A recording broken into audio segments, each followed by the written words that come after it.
Ladies and gentlemen, how you doing? It's Charlie. My deathly ill body is going to try to drink beer just for you because I'm getting my butt chewed for not making any videos.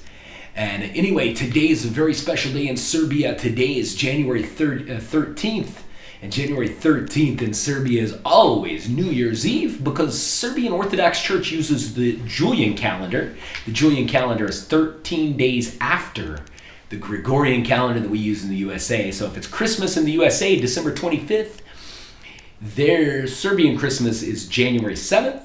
And if it's December 31st, New Year's Eve in the United States or other countries, their New Year's Eve is January 13th, like today. So tomorrow's New Year's Day here in Serbia, for the church anyway. In Orthodox countries like Belarus, are they Belarus? I don't know. Russia, Romania, Armenia, Montenegro, Macedonia, Bulgaria, countries like that, and Serbia, of course. Very vast majority of Serbians are that way. And I posted something the other day about, all Serbs are Orthodox Christian, and a few people said, no, I'm a Catholic Serb, and we're Serbian, we're not Catholic, but we're Serbian, but we're not Orthodox, we're Catholic. So I'm sorry, I don't mean that. I'm just saying the vast majority, So, and no matter what I say about Serbia, I always get corrected for everything, which is good. I mean, you've taught me a lot of things. I know more about your country probably than a lot of you do now. Anyway, I'm going to cut right to the point. I've been sicker than hell, and I'm here in Pančevo. I've been inside for 2 days, and I went out and I bought a beer because this beer I had never drank before. And what I've got for you today is a beer called BG. And that, I guess, means Belgrade. I don't know. But this beer company is actually called BIP. If you'll see in the store, there's little cans. Cans here. It says BIP, like I said, and that stands for Beogradska Industrija Piva. And Belgrade Industrial Beer is kind of what it is. And this beer here, I've drunk a little bit of it already, as you can tell. And it's a good beer, This one here, for 2 liters in Serbia, it's very, very common. Excuse me. Very, very common to have a 2 liter of beer. Like when you go out with your friends, you sit in the park, you do whatever, you buy a 2 liter a lot of times. USA, it's more common to buy a 6-pack, a 12-pack, a 24-pack, an 18-pack, or a 30-pack. But in Serbia, most of the time they buy these. They do sell cans, of course, and not the size cans that we use. In Serbia, they use those a little bigger cans than we do. Ours are like, 16 ounces. And theirs is 24 usually. But anyway, it's more common to buy these. This beer here was 210 dinars, and that's roughly about $2.70 or right around that. So it's not, it's not that cheap really for that kind of beer. But the beer, it's got a good smell. It's got kind of a citrusy, a sweet smell, and it is, as you can see, it's svetlo. Svetlo in Serbia is kind of clear, and the opposite of that would be tamno, which is dark. So this is a clear beer, and it's 5% alcohol.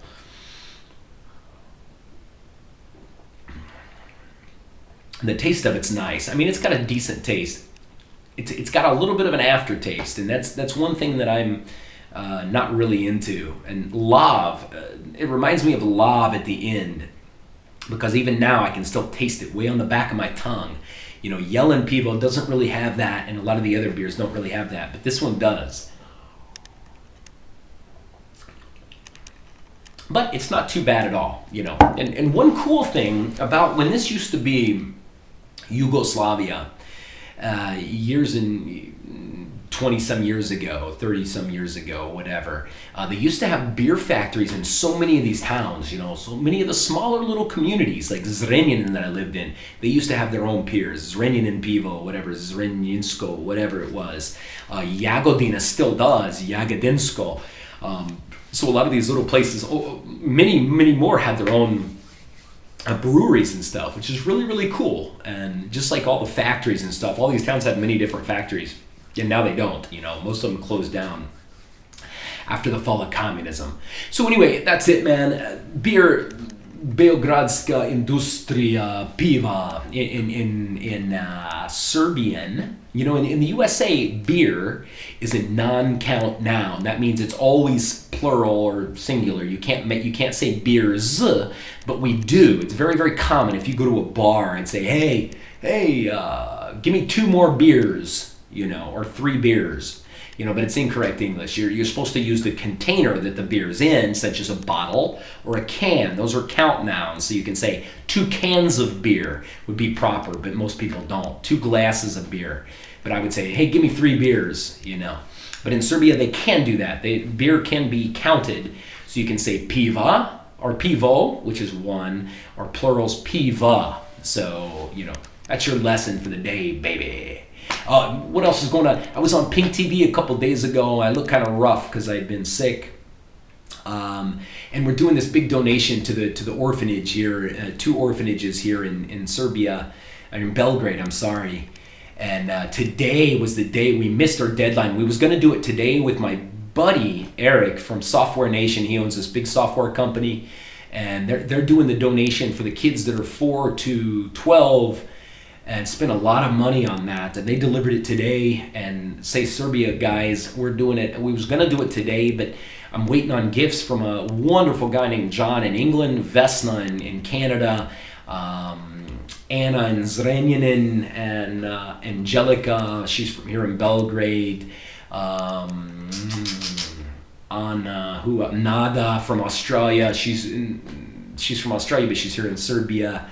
And we got some other gifts that we're waiting on to get here, so we haven't done it. My buddy Momcholo never answers his phone or anything, so it's frustrating.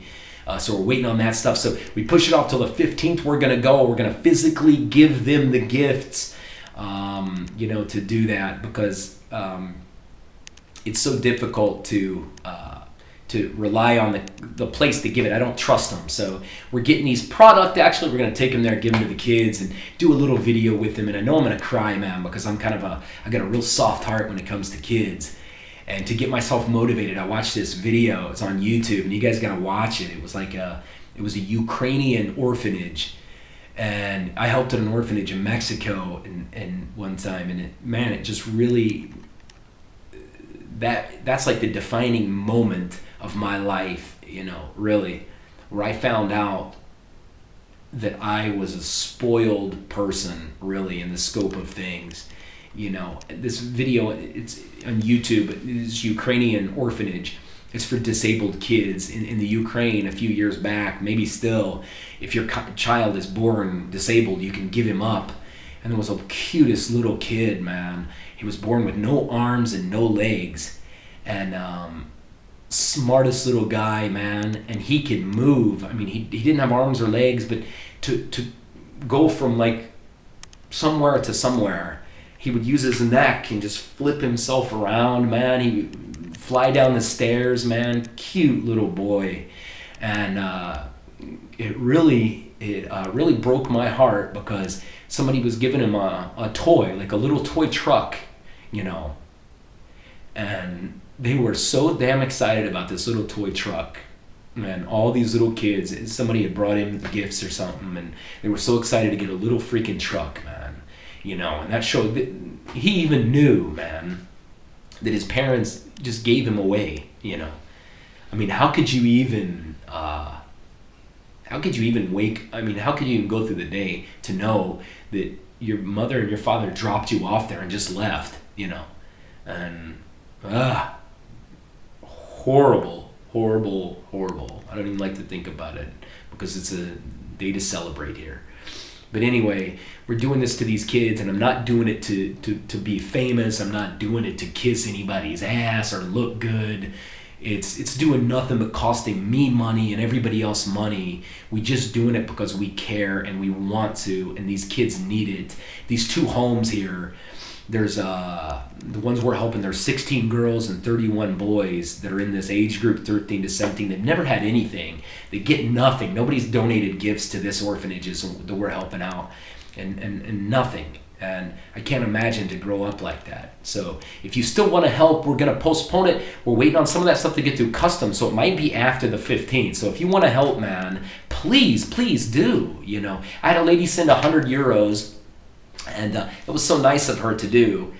And my buddy picked it up, and we're gonna, as soon as all these gifts come, we're gonna find out exactly how many boys that we can take care of the 31, and how many of the girls of the 16 we can take care of, and whatever we have left, we're gonna purchase like candies or stuff like that to do, to make sure every kid has a gift, you know, because otherwise I will not be able to live with myself, man. So, you know, that's what we're doing. If you have something you want to give, you know, like a little deodorants or whatever you can think of, a little game or something, I don't know, you know, think of yourself, you know, never having something, you know. If you want to do that, let me know, send me a message, you know, on my email, and I would love to take that from you and to give it to those kids. And I promise you'll be listed in our little video and all that stuff. Good beer. Anyway, I'm being depressing, and I don't want to be depressing. So I'll see you guys later. Happy New Year, Serbia. Srećan Nova Godina. If you want to help us do this thing, send me a message and let me know if you want to give us something, okay? Thank you. Do viđenja. No money. I'm not making money on this shit. So quit even thinking that, okay? It's just for the kids, man. So if you have gifts, please send it. Love you. Do viđenja. Pozdrav.